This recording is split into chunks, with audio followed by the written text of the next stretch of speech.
January 31st, I will be bringing you hands-on coverage and the reveal of the Mazda CX-90 3-row crossover. I previously made a video talking about the Inline 6 engine that will be featured in it, and from other specifications around the world, it did not sound very impressive. Well, I'm here to give you guys the good news.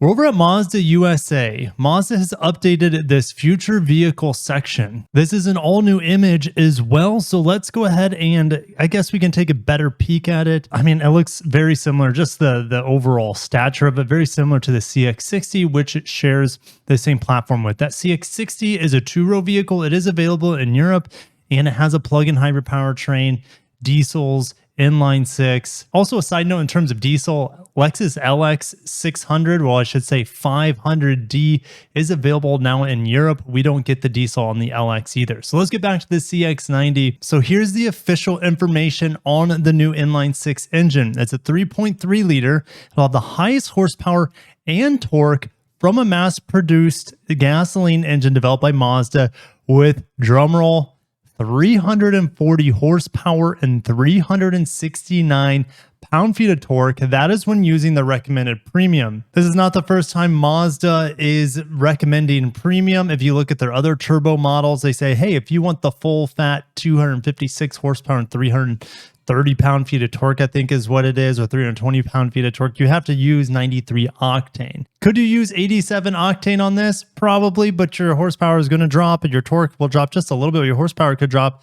maybe 20, 30 horsepower. The engine provides CX-90 with an engaging driving experience with a rewarding exhaust note, while also featuring a mild hybrid system for efficiency without compromising on performance. The Inline 6 Turbo is specifically developed for large platform. So don't get your hopes up expecting it in an MX-5 Miata one day. Don't get your hopes up in a Mazda 3 or Mazda Speed 3. It's not going to happen. But we could get our hopes up for a new Mazda coupe based off of this platform, and more than likely the return of the Mazda 6 one day. We're probably 3 years out though. Mazda's all-new rear-biased all-wheel drive layout supports performance-focused experience. It is also getting kinematic posture control. I've used that on the MX-5 Miata. It came out, I think, 2 years ago on that vehicle. It doesn't add any weight, and it uses the brakes to help rotate the vehicle in a turn. It kind of helps with torque vectoring as well, and I was really impressed with it. So it's great that it's coming to the CX-90, and that's really all they have so far to share with the CX-90. But going back to that future page, let's see if there's anything else in here. We had this teaser image, eSky Active plug-in hybrid. Man, you're going to have these two great powertrains, plug-in hybrid with over 320 horsepower, and then you have the turbo Inline 6 that is going to have a lot more performance and probably be quite a bit lighter as well. So you're going to have great options here on this vehicle. You can put your name and email in here, and you can tell Mazda which vehicle or which variant of the CX-90 you're most interested in. So don't expect a CX-90 with a turbo 4-cylinder or anything like that. Your options are going to be CX-90 standard, which is the Inline 6 mild hybrid, or the CX-90 plug-in hybrid with a 4-cylinder with a 2.5 liter. We also have this cool breakdown of their new 8-speed auto, finally breaking away from their 6 speeds, which I like their 6 speeds. So let's get on over to the spreadsheet because we want to talk about the updates and why I'm so happy, because we had news coming back maybe a couple months ago. I made a video on it, how I was disappointed that in some markets, the Inline 6 Turbo only gives us 280 horsepower and 332 pound-feet of torque, because I saw the smaller engine, a 3-liter BMW. Actually, I have the Supra 3.0 manual in the driveway with this engine.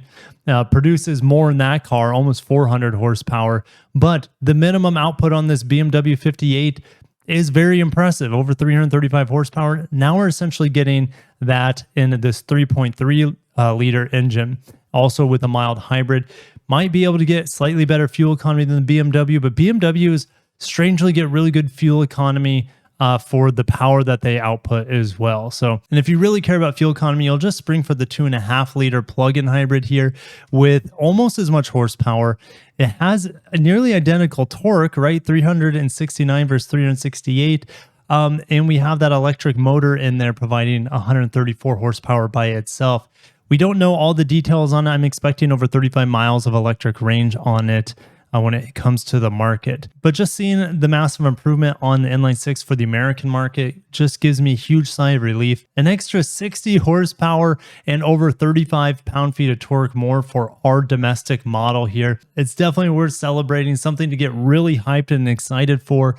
Inline 6, not only first forever for Mazda, but it's the first Inline 6 coming from a Japanese automaker in a really long time. We know about the RB26 from Nissan that was in previous Skylines as well as GTRs, and we know about the JZ engines from Toyota. Now we have Mazda getting into it, getting their feet dirty with an Inline 6 before things get too electrified. This is a celebration if you're a fan of engines and internal combustion, and just if you're an enthusiast, it's definitely something worth celebrating. And this is just giving me more hope in the future for an Inline 6 rear-wheel drive sedan, manual transmission. That would be amazing. Could you imagine? Oh, it's essentially what I have in the Supra in the driveway, but in a Mazda built in Japan. So it'll be cool. It'll be cool. Get my hopes up, but I got to cut myself. I'll see you on the reveal date. So January 31st of the CX-90. Can't wait to show you this 3-row family performance crossover from Mazda. See you in the next one, and peace.